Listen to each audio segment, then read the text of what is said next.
이번 주 워싱턴에서 미일 정상회담이 개최됩니다. 도널드 트럼프 대통령과 이시바 시게루 일본 총리는 다뤄야 할 주요 사안들이 많은데 특히 미중 경쟁과 무역은 가장 중요한 의제가 될 것이라고 전문가들이 전망했습니다. 또 미일 정상이 논의할 여러 현안들은 한국에도 상당한 함의를 가진다고 진단했습니다. 조은정 기자가 보도합니다.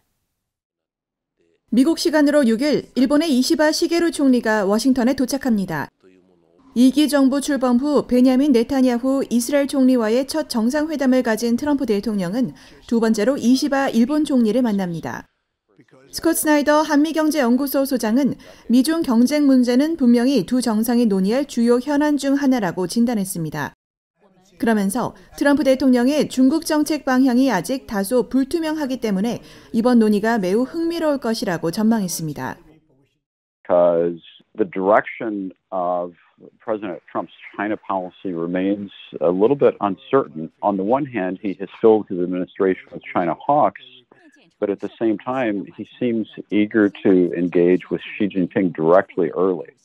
And so I'm sure that Prime Minister Ishiba is going to want to have some understanding and insight on how the U.S. is going to be approaching China, because Japan also has its own diplomacy with China that it will want to calibrate and coordinate with that of the United States. 케네스 와인스타인 허드슨 연구소 일본 석좌도 두 정상은 중국과 관련한 폭넓은 협력 방안을 논의할 것으로 전망했습니다. 그러면서 한국이 윤석열 대통령이 그랬던 것처럼 이런 분야에서 미국과 일본의 광범위한 연대를 이어가는 것이 매우 중요하다고 말하고 다만 파행을 겪고 있는 한국 정부가 변화 속도를 따라가기 어려울 수 있다고 진단했습니다.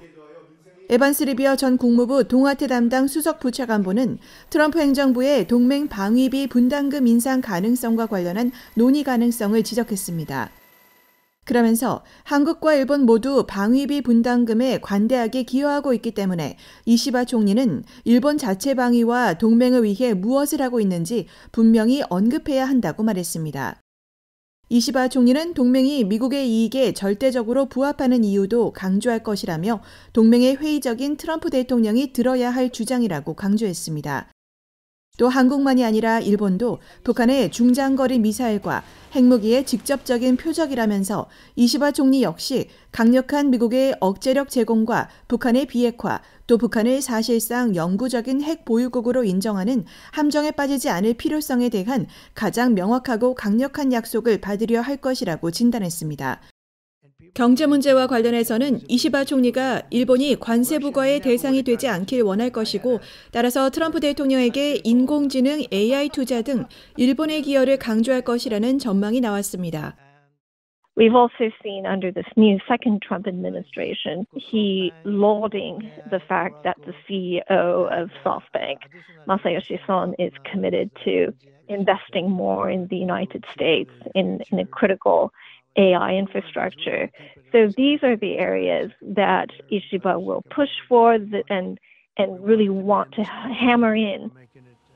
시오코 국장은 그러면서 특히 반도체야말로 AI의 심장이며 트럼프 대통령이 새로운 미국과 관련해 집중할 부분이라면서 중국이 최근 AI 분야에서 격차를 줄인 것을 감안할 때 이시바 총리는 중국 대응 방안과 함께 반도체와 첨단 기술 협력을 강조할 것이라고 예상했습니다.